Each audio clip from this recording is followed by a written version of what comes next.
Thank you so much. Thank you, thank you. It's such a pleasure to be here. And thank you for coming back. You know, Columbia has been my professional home for a really long time. So perhaps our paths have crossed. And what I thought I'd talk about this morning, or morning, afternoon, is the state of strategy today, where we are, I think where we're going, and hopefully some practical ideas that you can put to use when we're done with this conversation. So thank you for turning up on a Saturday after a very exciting Friday in New York City. It's been a lot going on, right? All right, so let's think about strategy. Those of you who had strategic management of the enterprise here will have learned a lot about where strategy came from.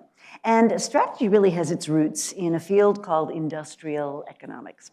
And industrial economics makes two assumptions that I would argue are not only questionable, but actually kind of dangerous. So the first assumption is that there is such a thing as an industry.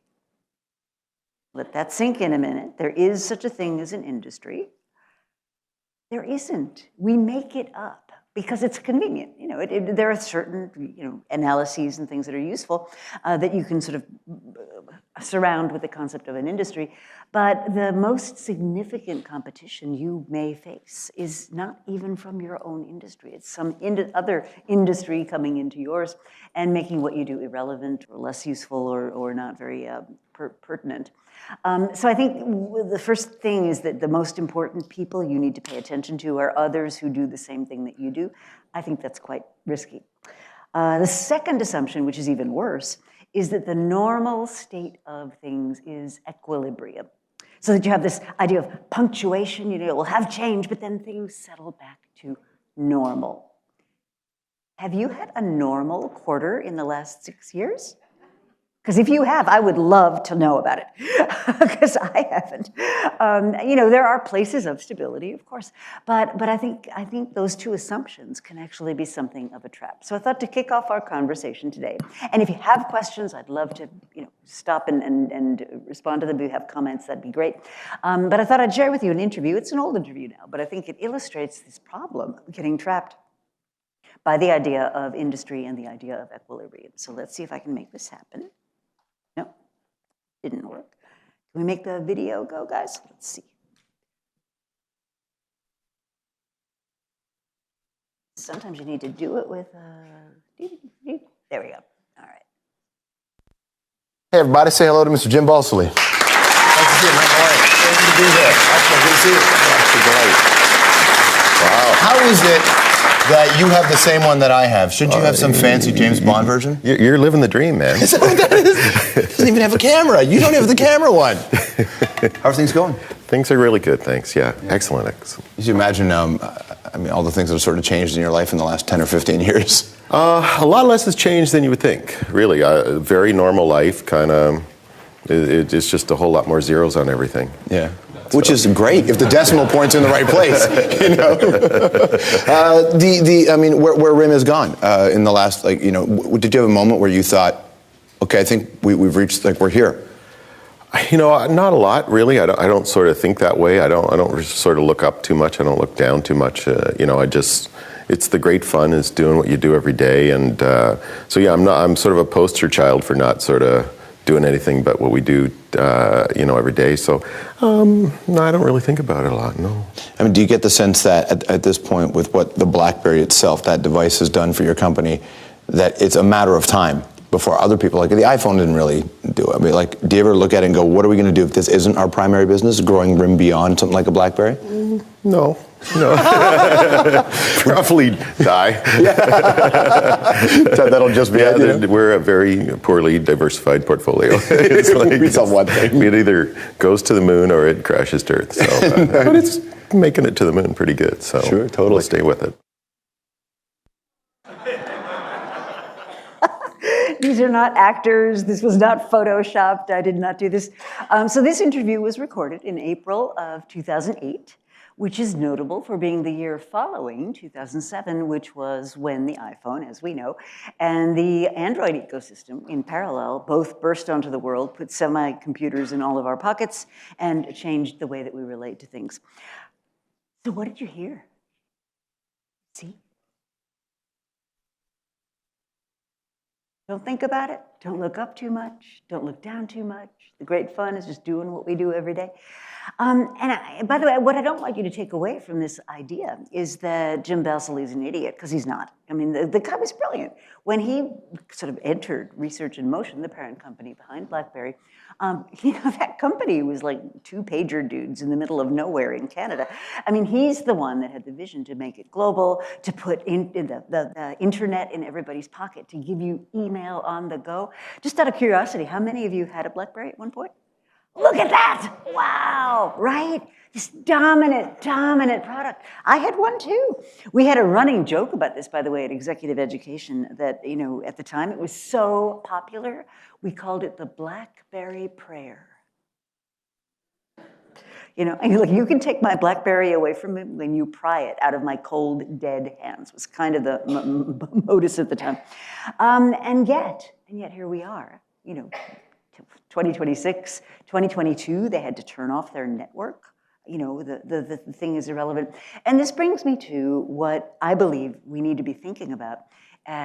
Instead of this idea of sustainable competitive advantage, which comes to us from that industrial economics era, I think we need to be thinking about transient advantage, where advantages have this messy period where they get started, right? And it's messy, unpredictable, high failure rates, it's technologies, it's product, it's people, it's all this stuff. And the job of the entrepreneur, the job of the corporate venturer, if you're doing something inside, is to, out of that mess, create something that potentially has product market fit. Now, it might not. Most of the time, it won't. Most of the time, it will fail. And this is one of the dilemmas of starting something new.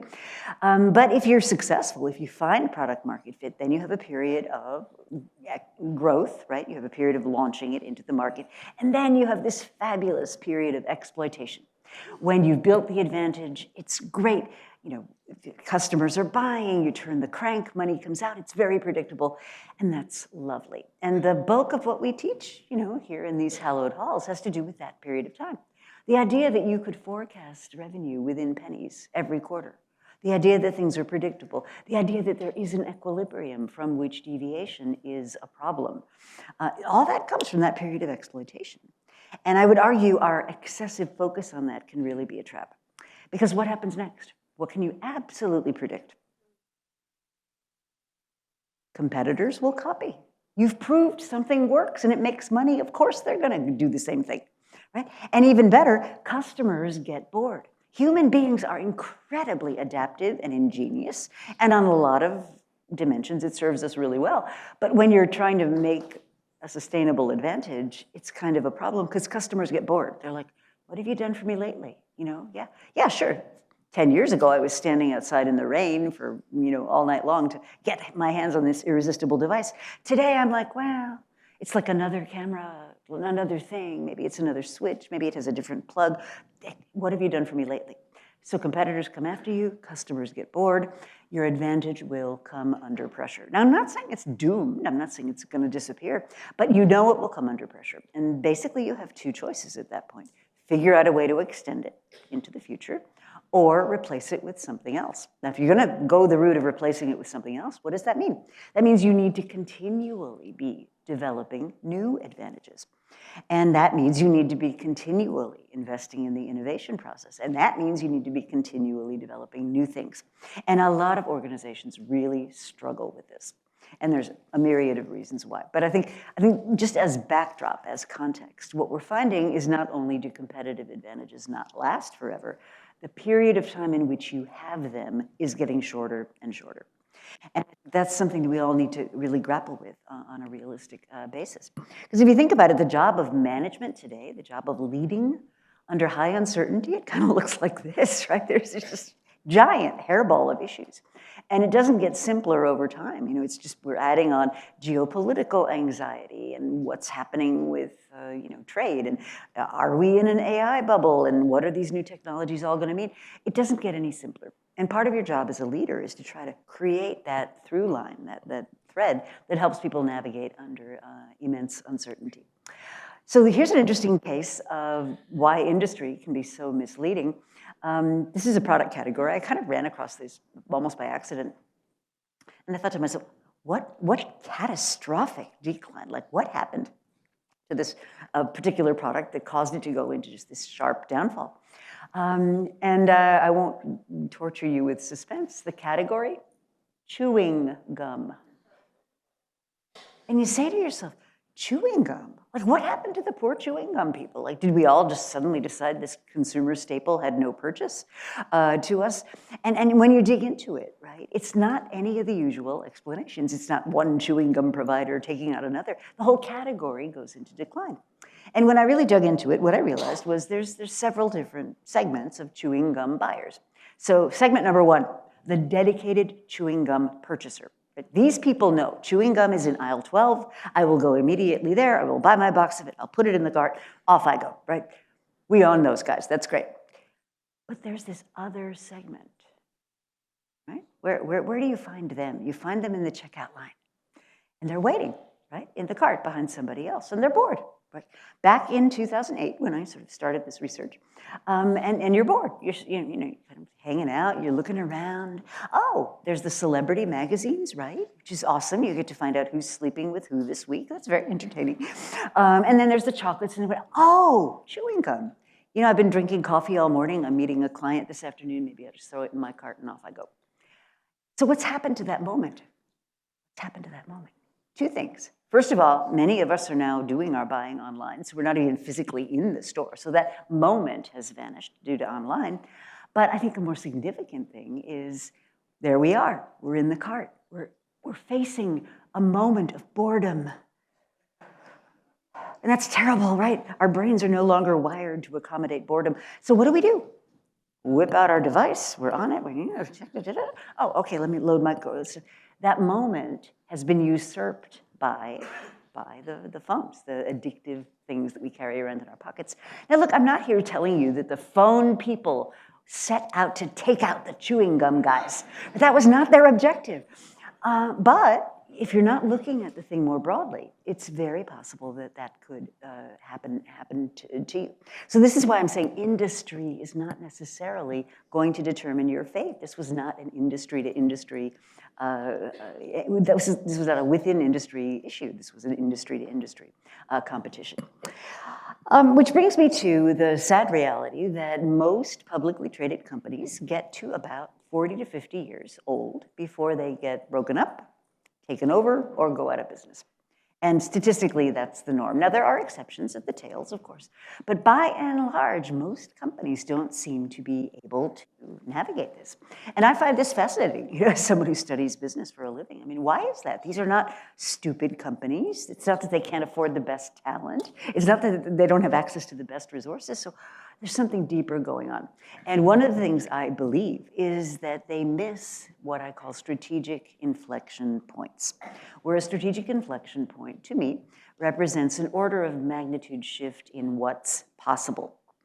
10 times faster, or 100 times faster, 100 times quicker, 100 times cheaper, 100 times smarter, if you're thinking about AI.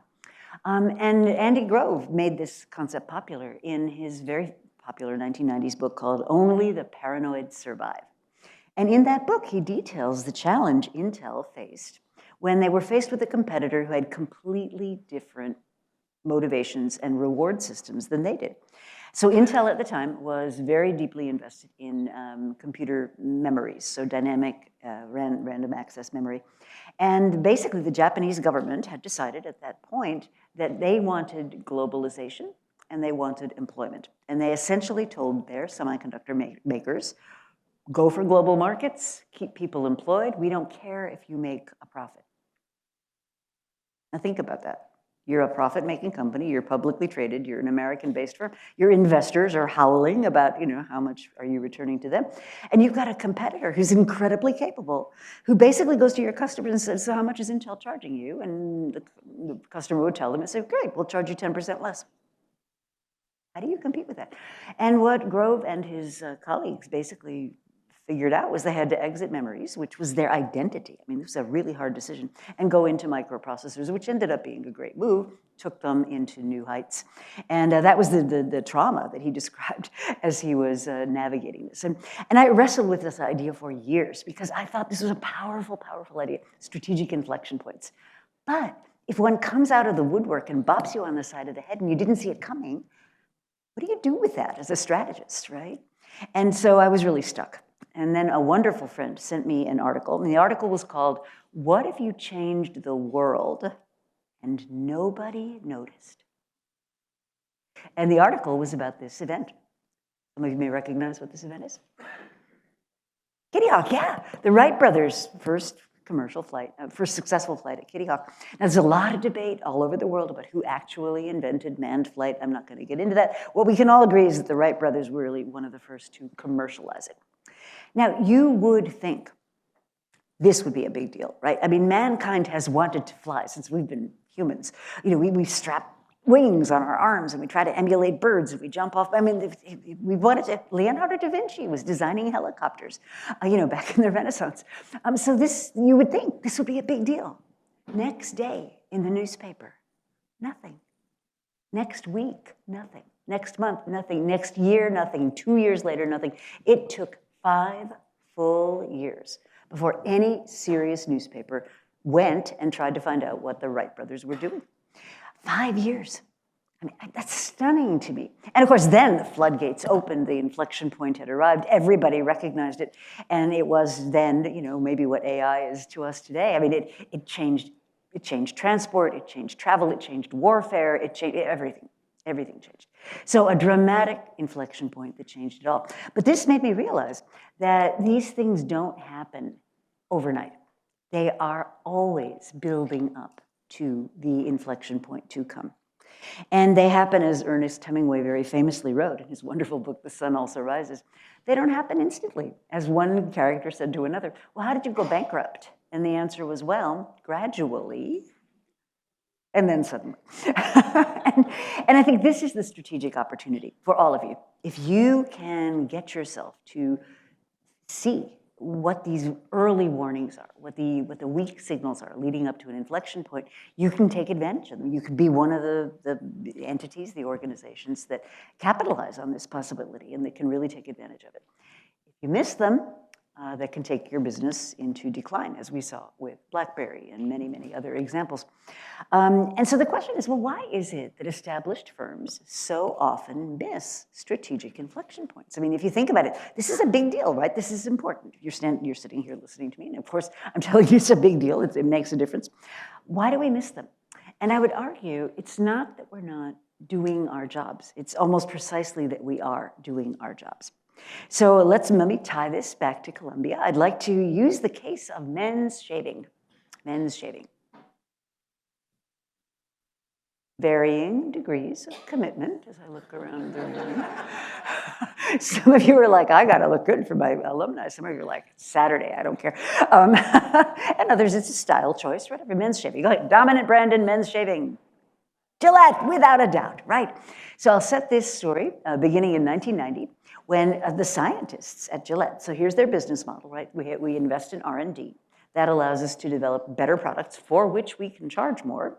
Then we use our armies of employees to get these awesome products into the right retail channels, and we underpin the whole thing with hundreds of millions of dollars over many, many years of mass market, primarily television advertising, right? That's the model. So one of their scientists came up with this ingenious, patented way of putting miniature springs and screws and things on a stem. And that allows you to put 2 blades on this stem, 2 blades. And this is going to be amazing. It's going to give you a better shave, a smoother shave, all this stuff. And the advertising that went with this was awesome. The first blade, it was a cartoon, and the first blade would come along and like pick the hair up from your face, and the second blade would slash it off, and it was just amazing, right? This thing was so successful. It worked like a charm. They advertised it at the 1990 Super Bowl. It worked like a charm. I was required when I first joined this illustrious institution to teach this case, right? Gillette, the launch of the sensor in the strategic management of the enterprise course. Those of you who had this course will have taken this case, and it was magic, right? Absolutely amazing. Okay, great. So the 90s kind of come and on they go and on they go, and maybe we should think of something new, maybe something pique people's interest further. I mean, the business is great, by the way, 70% market share globally. If you ever were looking for a textbook case of a sustainable competitive advantage, this would be it. It's amazing. But maybe it's time to refresh a bit. What do you think? 3? Genius. If 2 was good, 3, how much better could that be? You may remember the ads for this, those of us old enough, and this was the Mach 3. If you were cool enough to own a Mach 3 razor, you were cool enough to sit in the cockpit of a fighter jet. It's amazing. This is great.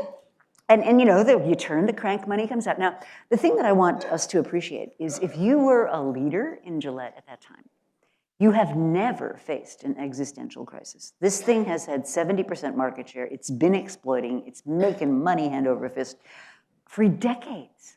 You've never faced an existential crisis. You've never had a really capable competitor. You've never had anybody who really challenged you. I mean, maybe Bic at the low end, 19 cents disposable razors, but that's not your real market, right? And then, 2004, strategy unthinkable happens.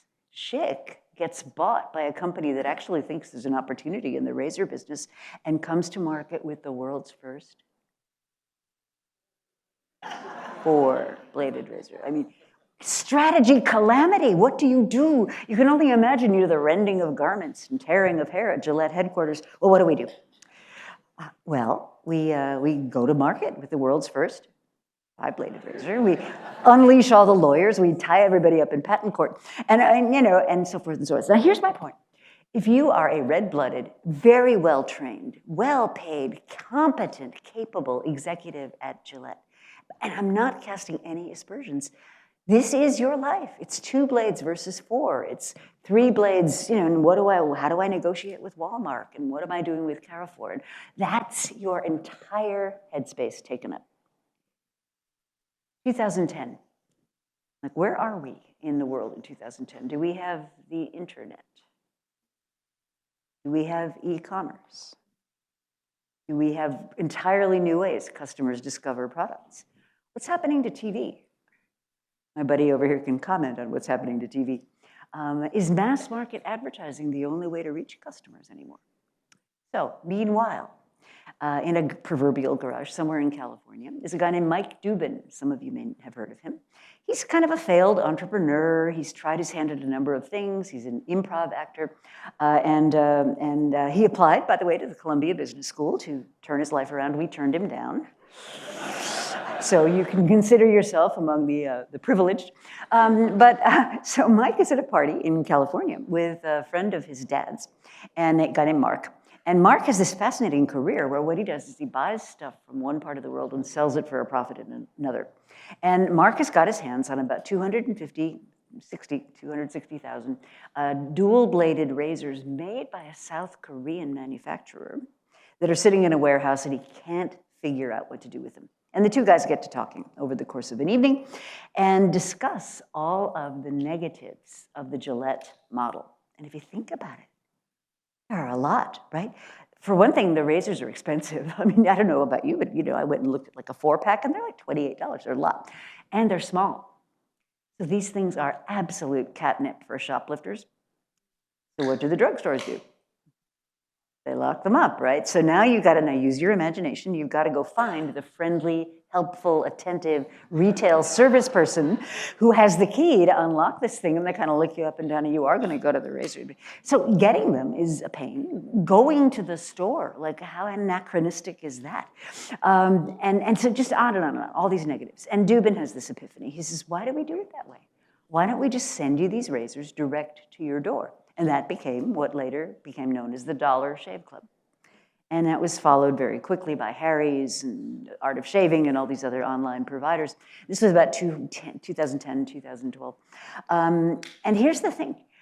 When Dollar Shave Club sets up, do you need to buy your own computers? Cloud-based computing is already a reality. Do you need to hire developers to program your website? Not at all. You've got Shopify, you've got many of them. You buy it off the shelf. Do you need to hire like endless numbers of people to manufacture these things? No, you outsource that to Korea.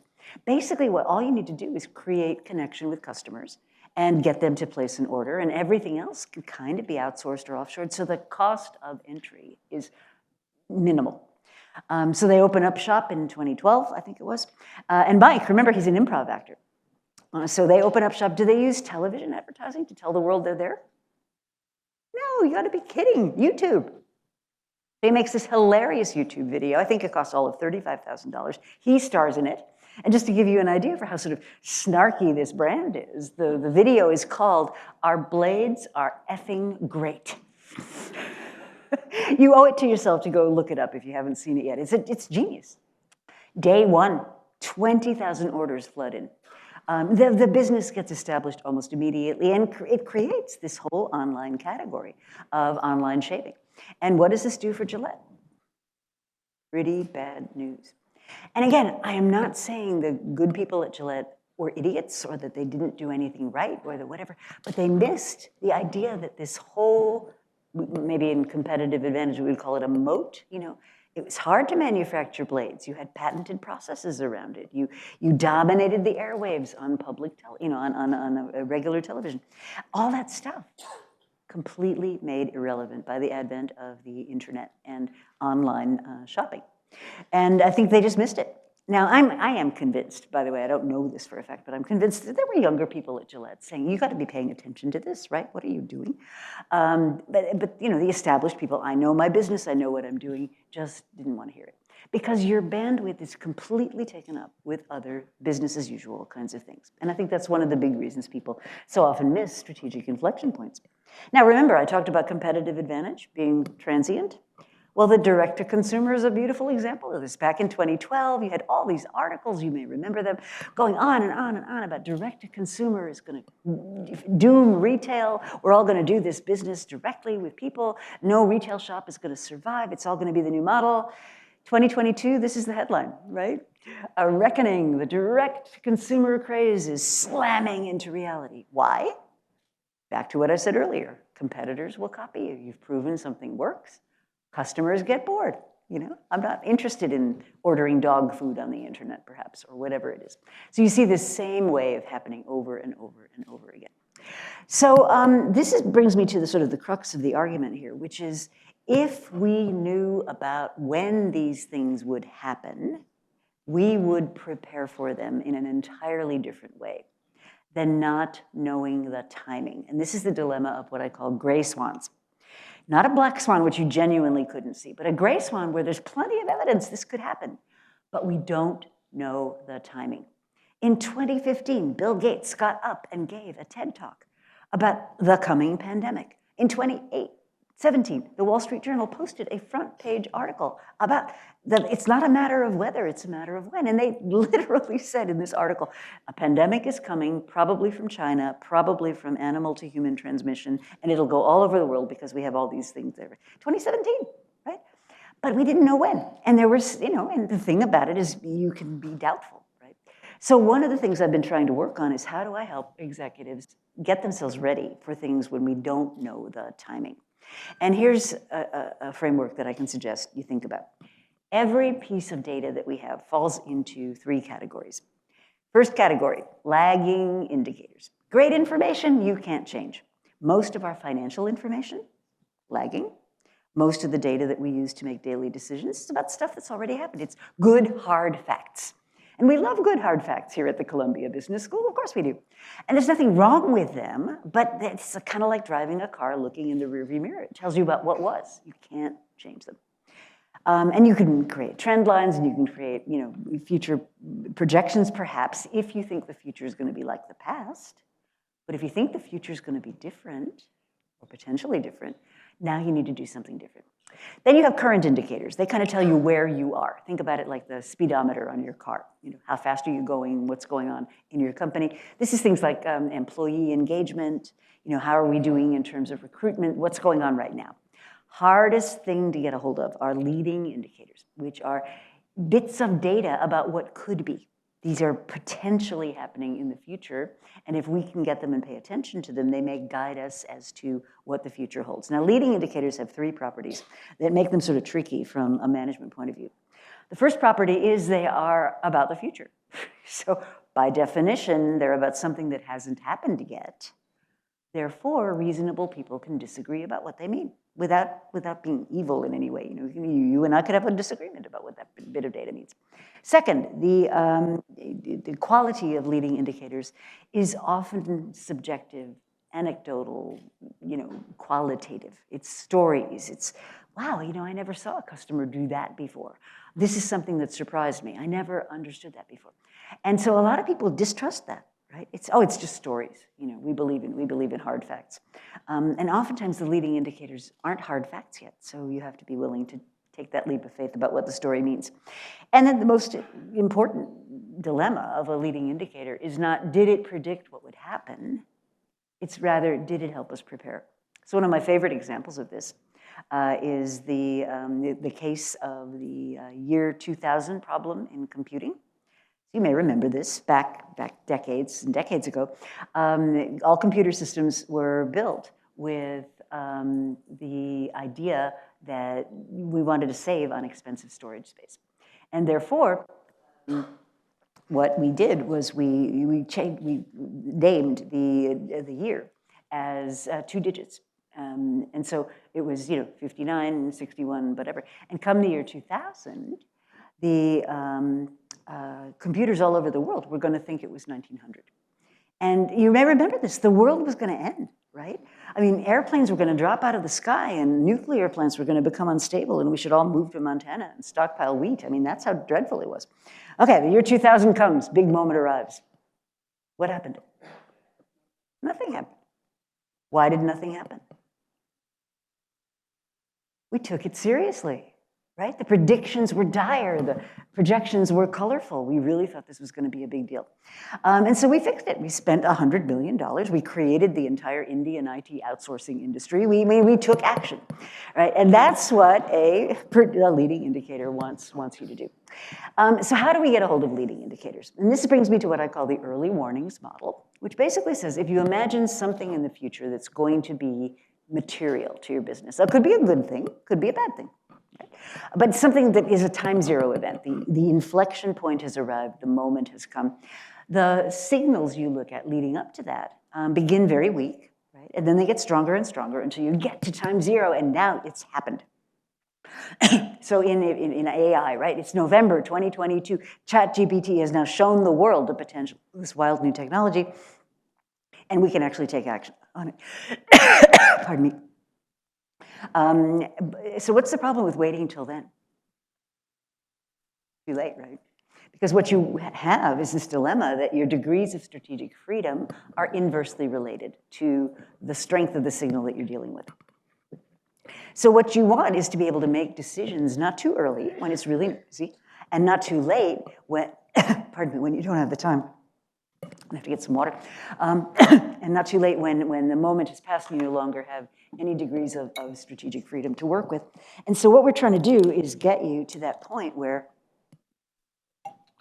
you can, with confidence, make some choices, make some difficult decisions with courage when you're there. So let's take a quick case study. So you all know Waymo, right? How many of you have ridden in a Waymo? Was it fun? Did you like it? You didn't like it. You liked it. Okay. So various degrees of enthusiasm about this. So Waymo, just for those of you that don't know, is a robot taxi, basically, that's been sponsored by Google's parent company, Alphabet. And Waymo and Uber have created this partnership. And you say to yourself, what? Why is that? Well, the logic for now is that Waymo's got these robot taxis, and they would like as many riders as possible to be exposed to, and Uber's got lots of riders. And Uber wants to be the platform layer for all autonomous driving, right? So they've got two very clear strategic objectives. And so what you ask yourself is, well, where could this lead? So this is what I call the early warning system. And it says, let's try to imagine some time zero events. And how do you do that? What I like to do is take a situation and imagine two uncertainties that are different, that could be different, that might illustrate probable futures. So in this particular case, what I'm going to say is one uncertainty is, well, will Waymo win? Will Waymo win or will Uber win? And you could go either way on those two things. And so if you juxtapose them, right, what you get is you'll appreciate this, business school people, a 2x2. Gotta have a 2x2. And what that gives you is different futures. So if you take scenario one, right, which is Uber becomes the go-to platform for autonomous driving, and consumers love this. Like some of you, you're not on board, right? You're not an autonomous driving person. Some of you others are. But if consumers adopt quickly and Uber wins, Uber's the winner, right? Now, that's one possible outcome, and that's the one Uber would like best. But if I were running Uber, which I am not, but if I were running Uber, I'd have to be eyes wide open to the fact that's not the only possible scenario. There are others. So scenario two, right, is Uber offers access but doesn't become the dominant platform, but people adopt really quickly. So Uber's just in there with the rest of the market, and they're doing quickly. And that scenario is basically Waymo's winning the platform war. Scenario three is consumers don't adopt quickly, they go slowly. But Uber's winning, so they're kind of winning in a losing market, and you've got this situation where you got both, autonomous and non-autonomous things. And then scenario four is kind of not happy for anybody. So Uber's offering access, Waymo's kind of in there, but consumers are just reluctant to adopt, so things are not moving along quickly. Now, I'm not saying any of these are predictions, right? So one of the things I think I advise people when they're thinking about strategy going forward is think about multiple futures. We used to think about strategy as this straight line extrapolation from the past to the future. Think about multiple possibilities at all times. And then what you want to do is create a headline. So headlines, right? Scenario one, it's official, Uber's bet on partnering has worked. Scenario two, Alphabet's bet pays off. Scenario three, we still haven't gotten the humans off the road. Scenario four, Uber executes a strategic retreat. And all of those are possible. So let's just take scenario two so I can show you how this works. Because what we're going to do is start with time zero, then we're going to work backward and say before time zero could happen, what would have to be true? And so if I just look at this, right, time zero is Alphabet wins, the big bet on Waymo pays off, this is success, this is awesome. But if you work backward and say what would have to be true before that could happen, and I won't read this whole slide because it's boring, but even today, what we're seeing is Swiss Re and Alphabet have partnered on studies showing Waymos actually, based on claims data, are safer than humans behind a wheel, which will come as an astonishment to nobody who's ever spent any time in New York. Another one that I love looking at is, this is happening right now, by the way. Parents are putting their kids in Waymos to send them to places, backwards and forwards, to do the driving for them, in preference to Ubers, and this is completely illegal. And yet parents in their millions are doing this, right? So this just gives you a picture of, I've got my time zero, and if I work backward, 12 months before, 24 months before, whatever, I can begin to say, is this becoming more or less likely? So if you take the time to do this as a leadership team, what that can give you is some insight into when is enough of this data piling up that we should actually be thinking about taking action. So it's a model. It's in my most recent book, if you're interested in this. So let me wrap up, and then we'll open up for questions. So some things to take away from this conversation. I think the first thing is, really take this seriously. Your real competition may not be in your sector at all. It's probably some other entity that wants the profits you've got, or wants the time you're taking, or wants the attention of consumers. So be broader in your understanding of who your competition really is. An inflection point is a thing that changes what's possible by a large magnitude, a factor of 10, 100 more. But these things don't happen overnight. They take place gradually, over time. Even AI, the thing that everybody, I have to mention AI in a talk, right? It's been developing for 80, 90, 100 years, this technology that we have right now. And it's still developing, and we still don't know where it's going. But it doesn't happen instantly. It happens over time and gradually. I'm going to encourage you to really think about leading indicators as you think about the data that you make decisions on, paying attention to early warnings. And what you want to do is prepare yourself both mentally and with your team to take action in that period of optimal warning. And it can be done. I've worked with a lot of companies who, if they take the time, can actually get a little bit ahead of being surprised the way that Gillette was. So if you're interested in learning more, I have a website, incredibly creatively named ritamcgrath.com. And feel free to reach out to me. I'm always delighted to hear from alums and former students. I have a blog, I have a podcast, I have all that stuff. So do feel free to connect. And thank you for your attention, and let's have some questions.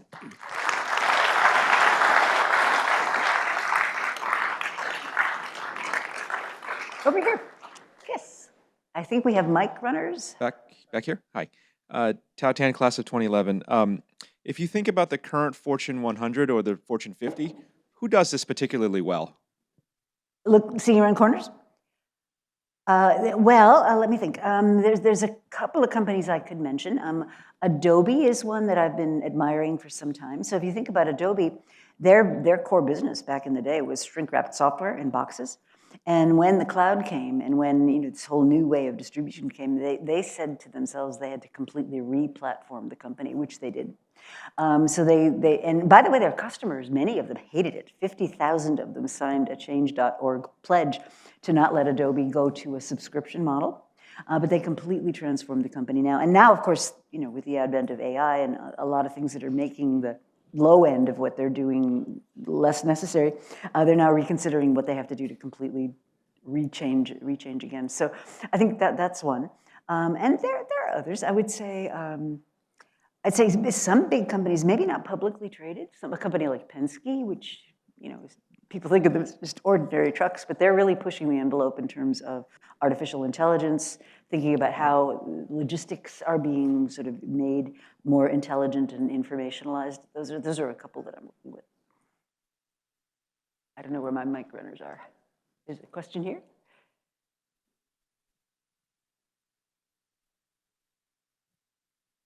So there's obviously going to be a tension in a company currently experiencing an advantage, wants to build moats around that advantage, and those moats shut it off from signals, and it's unlikely to want to disrupt itself. I'm curious, what kinds of organizational structures you've seen be successful in kind of letting in the right amount of internal objection to self-disruption that could hurt you, while giving people who are trying to innovate the future the right amount of room to do things that could have short-term negative consequences. Yeah, great question. So I'm working on a new book. This is your public service announcement part, because you get me talking about the new book. We could be here all day. It comes down to, I think, a kind of leadership that's different from what I've certainly learned when I was at business school. So the model I learned was Lee Iacocca, right? So my secret to success is I hire really smart people and I get out of their way. That's not what I'm seeing in the leadership of these really kind of forward-thinking companies. These leaders are engaged, they're involved, they are getting right out to the edges, but they're not telling people what to do. They see themselves much more as part of the decision-making process, the decision-making entity. Brian Chesky, for example, at Airbnb, describes it as creating collective consciousness. And they do a bunch of things organizationally that would be unheard of if you think about a traditional bureaucracy. So these guys could have 40 direct reports, right? The span of control of 40 people. This was unheard of in a bureaucracy. 7 to 10 was about as many as you were expected to be able to deal with. But what I'm seeing is they're much more organic. The second thing I think that they do structurally is that they do recognize when something is different enough that it needs to be elsewhere than in the core business. So 2 examples there would be when Amazon decided to get into web services. They got into this because they made some acquisitions. And one of the leaders of one of those acquisitions was a guy named Benjamin Black. He and his boss came to Jeff Bezos, pitched this idea, and Bezos was like, yeah, if we could use this kind of technological solution, I bet other companies could too. And so if you imagine a map of the United States, right, you've got Seattle kind of here where Amazon core is located. And then you've got Florida, which is about as far away as you can get in the lower 48. And that's where they put the web services team. So they really separated them out. Because I think there is this sort of tension around serving the core and not cannibalizing it. It's all completely for good reasons, right? But there is sometimes a need to really separate out. If you think about where you put your innovation function, what I would argue is there are kind of 7 archetypes. So the first one is stick it in the core business, stick it in the business. The trouble there is it's almost certain to get swamped. Second is an independent unit in a existing business. That's better, but you're still going to get the gravitational tug of the core. Third is you can put it in R&D, and the trouble there is you often get people entranced with the technology and they lose track of the customer. Fourth is the model I actually like the best, which they did at IBM for many years, running what they called their Emerging Business Opportunity Program. And what they would do is they would take a very senior person with incredible like organizational memory. They know where all the bodies are buried, and they'd take them out of their operating role and put them in charge of these, what they called EBOs. So one such person was running their Unix business. Trace Atkins was his name. And he said, I thought I got fired. I thought I did something terrible because they took me out of Unix, which is 20,000 people and keys to the corporate jet and all that, and put him in this exploratory thing to look at pervasive computing. Today, we would know that as the Internet of Things, and of course, it's a huge, huge business. And it became a huge business for IBM, but he had to build it up from scratch, starting with that. Fifth is you can create an entire new ventures division. That's what they did at Nokia very successfully for many years. Sixth is you can have the thing report to the CEO. It solves a lot of your political and budget problems, but you can't kill it if it's the CEO's pet bunny, right? So that doesn't work. And then the seventh is kind of what they do at Amazon, which is you give a lot of slack throughout the organization for people to do things in parallel. I call that kind of permissionless organizing. So there are sort of different patterns to how companies make that work. Mike, people, there's another one there.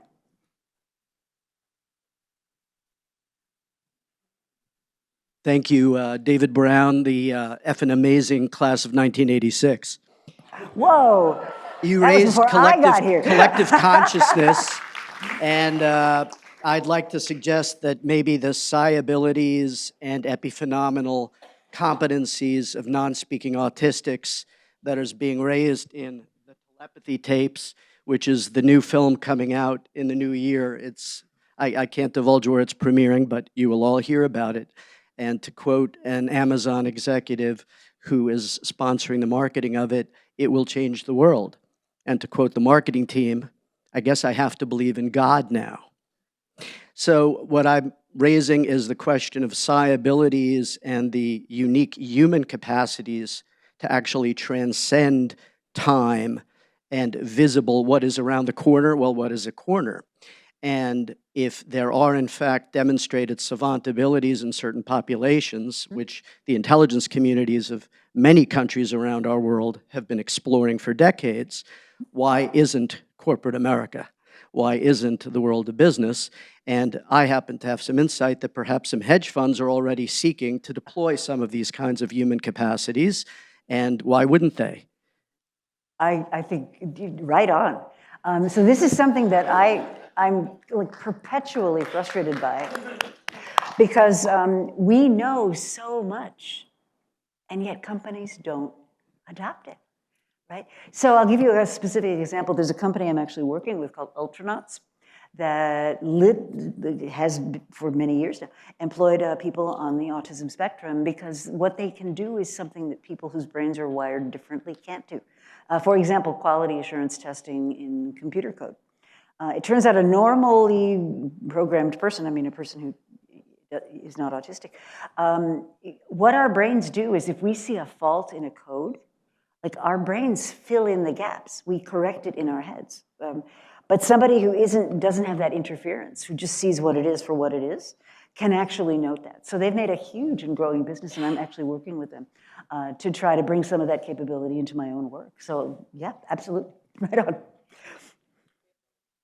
Okay. Thank you, David Togut, class of 91. Appreciate your presentation.